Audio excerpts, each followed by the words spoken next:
नमस्कार, आप देख रहे हैं सिटी न्यूज और मैं हूं आपके साथ कंचन।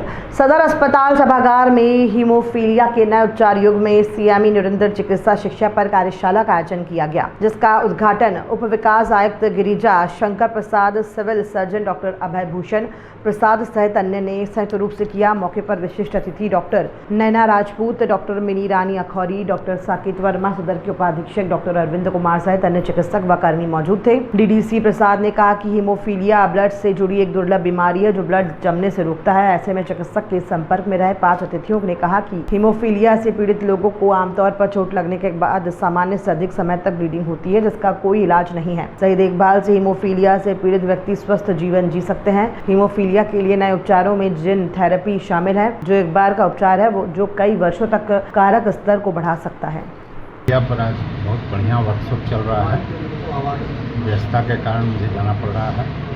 जितने भी स्टेक होल्डर्स हैं, हीमोफीलिया की जानकारी के लिए लोगों के बीच जो जागरूकता की आवश्यकता है, यहाँ से जो लोग वर्कशॉप में जो अच्छी बातें समझेंगे, हीमोफीलिया के कारण क्या होते हैं, हीमोफीलिया का जेनेटिक वैल्यू क्या है, ये सारी बातों को ले आकर के इस समाज में, इस शहर में लोगों की कुछ जागरूकता फैलाएंगे, ताकि संभव हो, जितना संभव हो सके हमको रोगों से बचना चाहिए। तो बहुत अच्छा वर्कशॉप चल रहा है। रिम्स के एक्सपर्ट्स आए हुए हैं, तो इसमें आप लोगों से मैं अपील करता हूँ कि अच्छी तरह बातों को सुनें और इसका प्रचार प्रसार अपने शहर में, अपने गलियों में, अपने परिवार में करें, ताकि हीमोफीलिया से किसी का जान बचा सके। ये आज के इस कार्यशाला में मेन फोकस इस बात पर किया गया कि जो भी लेटेस्ट मॉडलिटीज़ आया हुआ है हीमोफीलिया के ट्रीटमेंट का, उसको हम लोग एन के एन प्रकार अपने डे टू डे लाइफ में लाना है।